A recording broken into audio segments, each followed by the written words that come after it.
Imagine this. You're at a bar and someone approaches you with, "Are you a parking ticket?" because you've got "fine" written all over you. Now, before you spill your drink laughing or cringe in secondhand embarrassment, let's break it down. What makes this line so dreadfully bad? Well, for starters, it's as original as a photocopy of a photocopy. It's been used and reused, passed down from one generation of hopeful romantics to the next. It's the pickup line equivalent of a hand-me-down sweater. You didn't want it, but here it is anyway. Then there's the issue of objectification. The parking ticket line reduces you to an object, a ticket to be precise, that's been slapped with a hefty fine. It's not exactly flattering, is it? It's like saying, "Hey, you look like something I'd get in trouble for." Not the best way to start a conversation, right? But there's a bigger issue at play here. This line, like many others, tries to replace genuine connection with a one-liner. It assumes that a clever pun or a cheesy compliment can make up for a lack of authentic interest or effort, and that's where it falls flat. So, what's the alternative, you ask? Well, how about a genuine compliment? Something like, "I couldn't help but notice your smile from across the room." Simple, sincere, and a lot less cringe-inducing. Now that we've dissected our first specimen, it's time to delve deeper. In this video, we're counting down the top 5 worst pickup lines ever uttered in a bar. The lines that make you wish you'd stayed home. The lines that make you question the human capacity for creativity. The lines that, well, just don't work. So buckle up, folks. We're about to embark on a journey into the world of romantic misfires and comedic gold. It's going to be a wild ride. Now, let's dive deeper into the world of cringe-worthy pickup lines. Scene script. Coming in at number 5, is your name Google? Because you have everything I've been searching for. Now I know what you're thinking. It's funny, right? Wrong. Here's why this pickup line is as effective as a chocolate teapot. First off, it's cheesy. And not the good kind of cheese you find on a pizza. It's more of the left in the sun for too long variety. It's so cheesy, you can practically hear it squeak. Now, I'm not saying cheese is bad. A little bit of cheese can be charming, but too much, and you're just going to leave a bad taste. Secondly, it's impersonal. You're essentially comparing the person you're trying to impress to a search engine. Now, I don't know about you, but I wouldn't want to be compared to a soulless algorithm. It lacks the human touch, the personal connection that makes a conversation meaningful. So, what's a better alternative? Try something like this. What's your favorite book? I've been searching for a new one to read. You see, this line is not only more personal, but it also opens up a conversation. You're showing interest in the other person's likes and dislikes, inviting them to share something about themselves. Remember, a genuine conversation starter is always a winner. So the next time you're trying to break the ice, ditch the cheese and go for something a little more personal. At number 4, we have, do you believe in love at first sight, or should I pass by again? Now, on the surface, this might seem like a charming line, a playful jest, a quirky quip that might make someone laugh and break the ice. But let's take a closer look, shall we? The problem with this line is that it's a little too presumptuous. It assumes that the person you're trying to woo is so smitten by you that a mere glance would have them falling head over heels. And while confidence can be attractive, arrogance is usually a turnoff. This line straddles the fine line between the two and can easily come off as the latter. It's also a bit too rehearsed, too cliché, and lacks that personal touch that can make a conversation feel genuine and unique.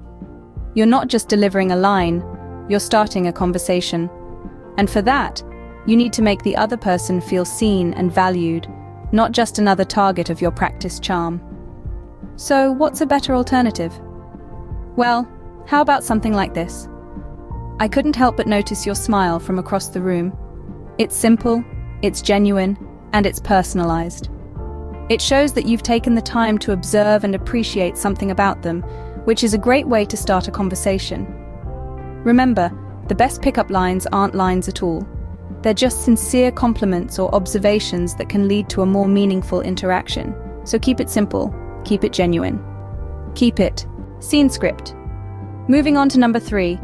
Are you a magician? Because whenever I look at you, everyone else disappears. Now, we all love a bit of magic, but this line is more likely to make your chances of success disappear than anything else. Why, you ask? Well, it's because it's just too dramatic.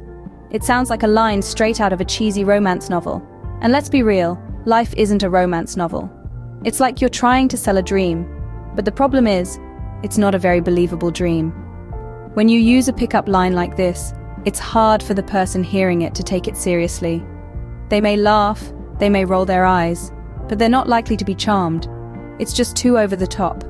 It's like saying, "I love you" on a first date. It's too much, too soon.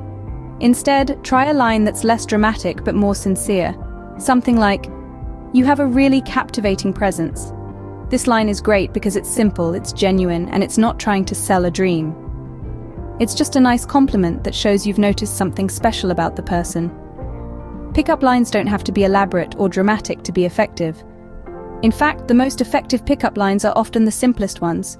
So next time you're trying to break the ice, remember to keep it simple, keep it sincere, and keep it real. Remember, sincerity scores more points than drama. Now at number 2 we have, "Do you have a map? I just keep getting lost in your eyes." Oh boy, where do we begin with this one? This line has been overused to the point that it has lost all semblance of novelty.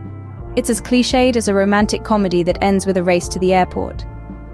The problem with this line isn't just its lack of originality, but also its potential to come off as insincere. It's a line that's been passed around so much that it's lost its charm, its humor, and its authenticity. It's like using a worn-out second-hand compliment. It's not fresh, it's not exciting, and it's definitely not flattering. The purpose of a pickup line is to break the ice and start a conversation, not to make someone cringe. This line, however, is more likely to make people roll their eyes than to spark any real interest. So, what would be a better alternative? How about, "Your eyes are really striking." Simple, direct, and most importantly, sincere. It's a compliment that focuses on one unique feature, making it feel more personal. Remember, the best pickup lines are the ones that feel genuine. They show that you've actually taken a moment to notice something about the person you're interested in. So, ditch the cliches. Be original, be authentic, be you. Avoid cliches, opt for authenticity. And finally, the worst pickup line of them all, "Did it hurt when you fell from heaven?"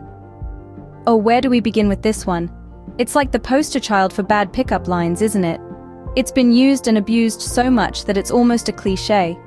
It's the kind of line that makes people roll their eyes and sigh, "Not this again."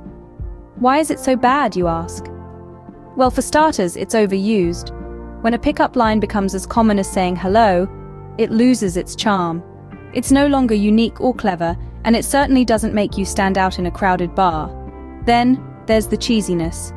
Sure, a little bit of cheese can be cute and endearing, but this line is more like a whole wheel of stinky blue cheese. It's so over the top and dramatic, it's almost laughable.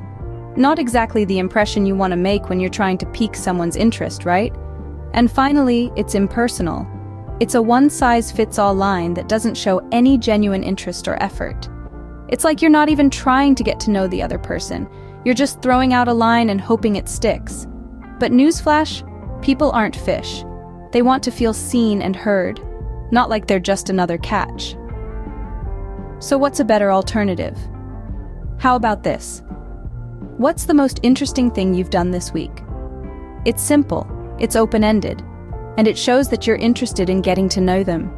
It gives them a chance to share something about themselves, and it gives you a chance to show that you're genuinely interested in hearing about it. In the end, it's not about having the wittiest pickup line, but about being authentic and showing genuine interest in the other person. So, next time you're at a bar, ditch the cheesy lines and just be yourself. Trust me, it's a lot more attractive than asking someone if it hurt when they fell from heaven. Authenticity and genuine interest in the other person always wins. So there you have it, the 5 worst pickup lines you could use at a bar. From cheesy cliches to downright cringeworthy attempts, we've had a laugh but also learned a thing or two. Remember, the best pickup lines are authentic, genuine, and respectful. Don't trade real connection for a quick laugh, you're better than that. Remember to like, subscribe, and share this video if you found it helpful or amusing. And don't forget to comment your worst or best pickup lines. Until next time, keep it real and keep it fun.